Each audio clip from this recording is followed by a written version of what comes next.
Hey everybody, it's Clay on the trail. I'm about to start. I don't know what I'm getting myself into, but I purchased a Packraft from DIYpackraft.com and I'm about to start the build on it. I don't know if I'm going to make this a multi-parter. I don't know how it's going to end up, but I'll show you what I got and the steps to putting it together. Okay, I went to DIYpackraft.com and I decided on the Skeena, which is more suited, I believe, for lakes. They have another model, and then they have multi-people models that are more whitewater or rocky bottom. It's got a double bottom on it, and I think for what I'm going to use, this is going to be just right. It is 2022, it's January. You can see the prices there. It depends on whether you want zippers in them, how many gear rings, that kind of stuff, on how much they are. Okay, so the first part of this, it actually, when I ordered this, I thought I was going to get a bunch of pieces. So I'm not disappointed, but it's taken a little bit of extra to figure this out. What he did, and I don't know if you can see it or not, this sheet has been partially cut into all the proper shapes that you need. I started cutting the bottom out before I got my video going here. So here is the bottom that I cut out. It was in a big rectangle, and you just have to go along the scored lines and cut everything out. So I'm not going to bore you all with that, but I am inside my house. I'm watching a movie with a pair of scissors, cutting out all the pieces. And this is going to take, I'm guessing this will take over an hour to cut. There's just a lot of little pieces going on here. And after I get all the pieces cut out, there will be some scraps that I will practice welding it together with. And I will, well, I'll show you the pieces when I get them cut out, and then we'll go to that next step. Okay, I made it out to the shop. I think I stated earlier it'll take an hour or so to cut all the pieces out. Try 3. Lots and lots and lots of little intricate pieces. I ordered in my kit 10 gear loops. So there's a Boston valve in here, all the gear loops. There, I took these out of the bag to just show you. There was 10 yellow circles, 10 black circles with the hole in the middle, and then 10 of these little H's. They were time consuming to cut out, but boy, when I go to strap my backpack on my pack raft, they're going to be well worth it. So it took a little bit longer. I purchased this. This was the recommendation of the guy running the site. This is a leather pants iron, straight out of China. Had to buy an adapter to make it work. Anyway, here in America. So I am going to, I'm going to plug this in, let it get warm up. Lots of scraps doing this. Like I have a whole pile on my floor. So I brought some pieces out, and I'm going to practice welding them together and learn how to do it before I start actually welding on the raft. So this is a thermally, it's TPU, whatever it stands for. So it has a plastic on the fabric that melts. So you place 2 pieces together, and the thermal stuff on the inside melts together, and that's what welds the seam. So we'll give her a shot. Alright, so as I assumed, this isn't really rocket science, it's just time consuming. I have placed the thermal piece against the thermal piece. I did one section here, and you can see that all the shine is off of this piece and it's all on this. So that what he recommends is to weld it together and tear it apart, and you want to see it like actually, stuck together and tore apart. So this was my first weld was a good weld. My second weld, I heat it with the iron, and it doesn't happen real fast.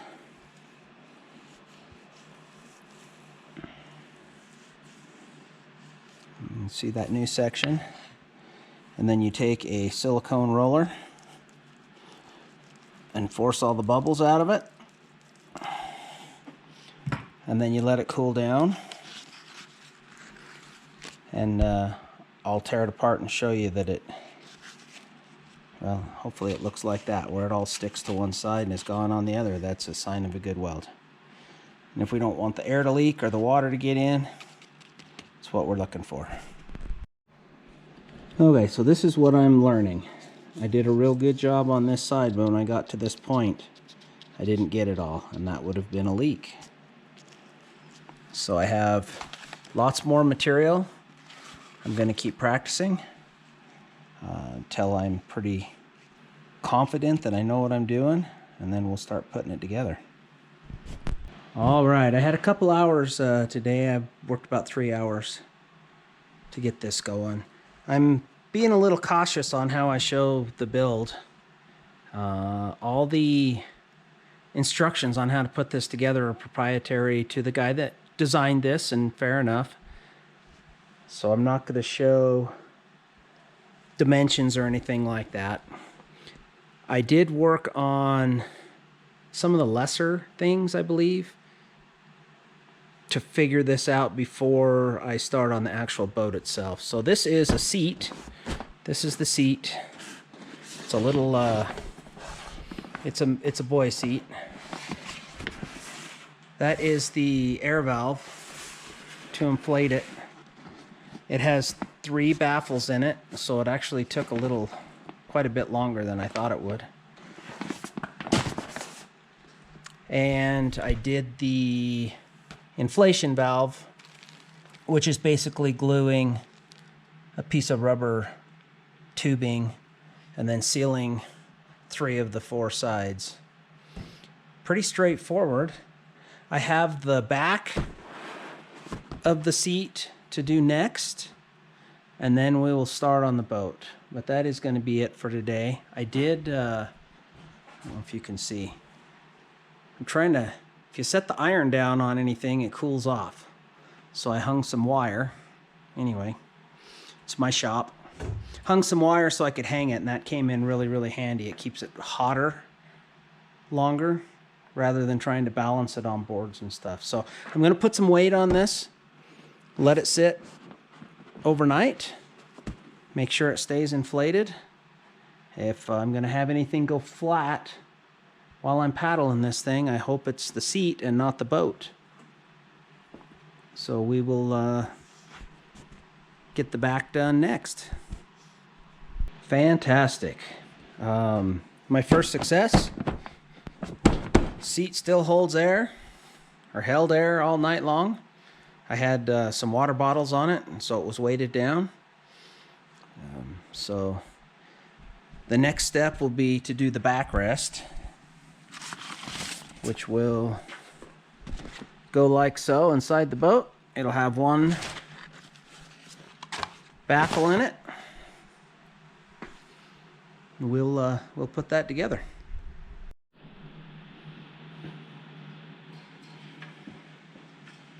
Alright, I've made sure my iron came up to temperature. I've marked this out.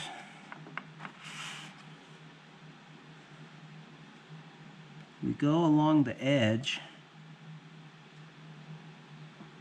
I've already got my iron's already loose. We go along the edge of the iron anyway.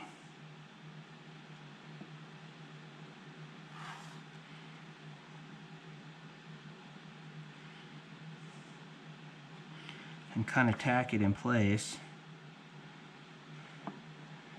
and then go along with the nose of the iron, or the bottom of the iron.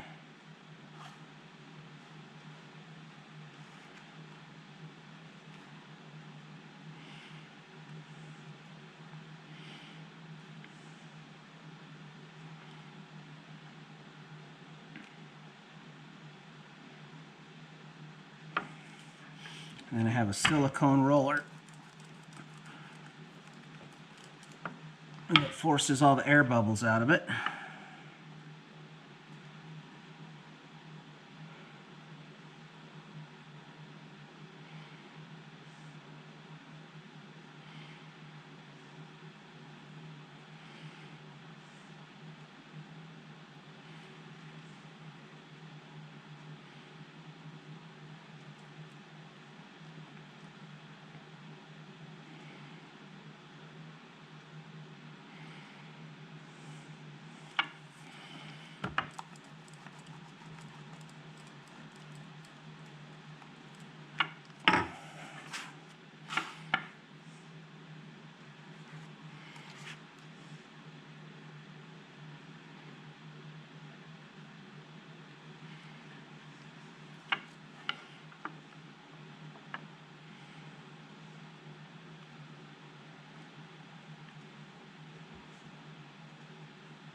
And that's what bonds the two together. Okay, next we cut a strip. We welded that side. We're going to flip this over and just put a reinforcement.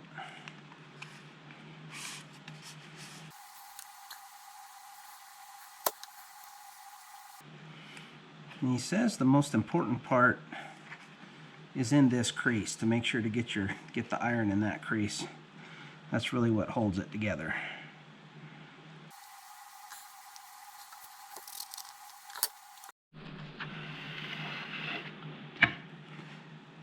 So one of the things you have to watch for, the thermally, the TPU, whatever that stuff is, on the inside of this is actually what makes this material airtight.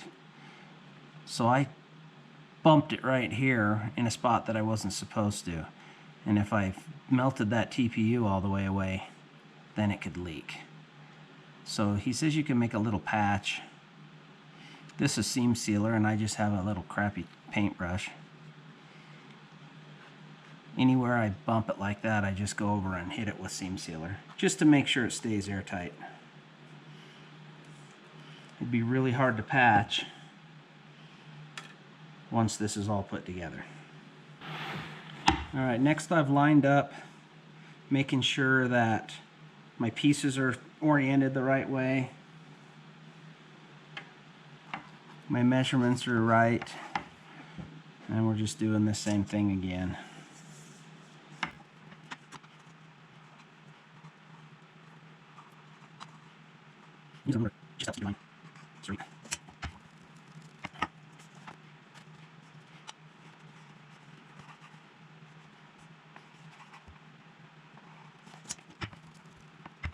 And I have laid down a reinforcement strip, just like I did on the other piece. So this backrest, he says, can be used as a camp pillow, which I'll have to see when it's made. I have an Outdoor Vitals camp pillow that I think is the best pillow I've ever had. And I used to just buy a pillow from Walmart, same one I use at home, and just cut it in thirds.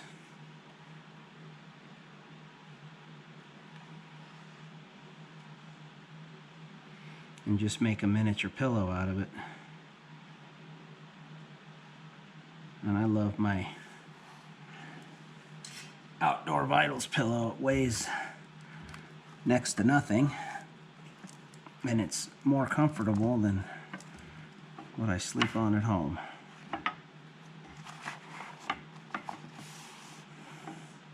Or as comfortable, I guess, as what I sleep on at home. takes up way less pack space, and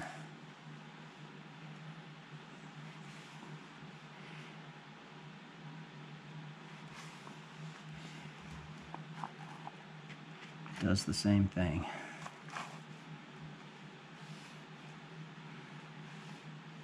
So these welds that I'm doing right now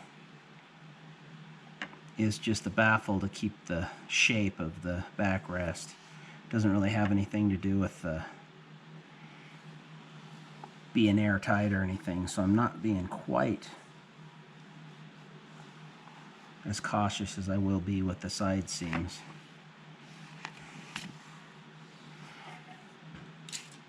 But at the same time,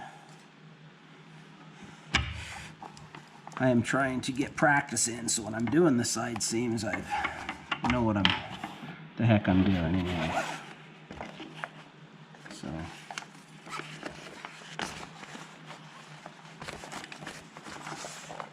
there's that piece all welded together, and now I've got to do, I don't know if you can see that or not. I didn't cut that out yet. That is where, there's an oval here, that is where this will get welded on, which is the air valve. Okay, cut the hole out, got this in. Now this is rubber. If you hit this with the iron, you'll melt it, so you have to be pretty careful here.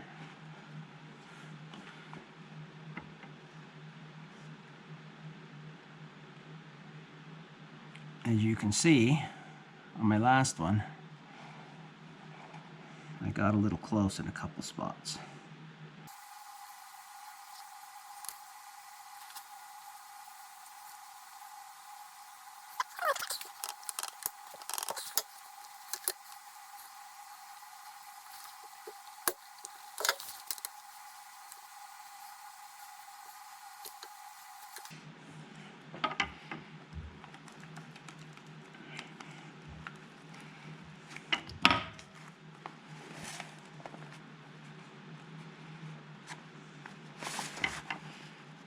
See, and you can kind of tell I got a good seal all the way around the edge except on this back end. So I'll go back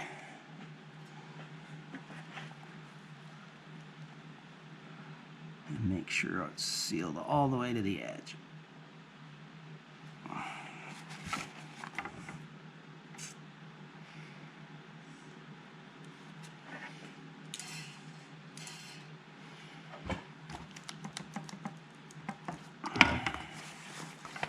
Then when we look at it again, it's tight all the way around.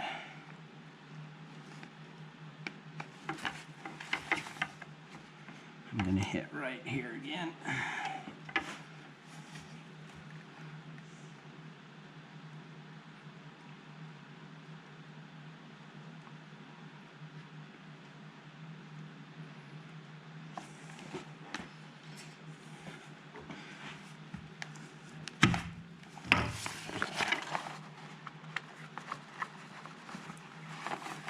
Solid.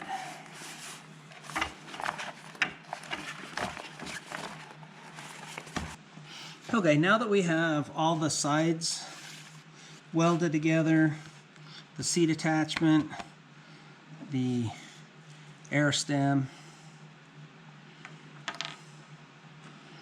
I'm going to take my paintbrush just because it's easier and put a little bit of the seam sealer on the tip of this air nozzle.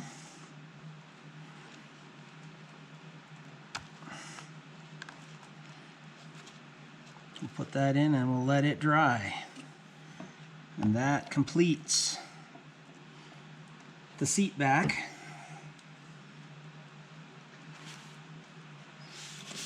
With the exception, I will put a hole in here that will coincide with the hole of the seat that I don't know how or what is going to go there yet. I haven't got that far, but that will attach this to the actual raft itself.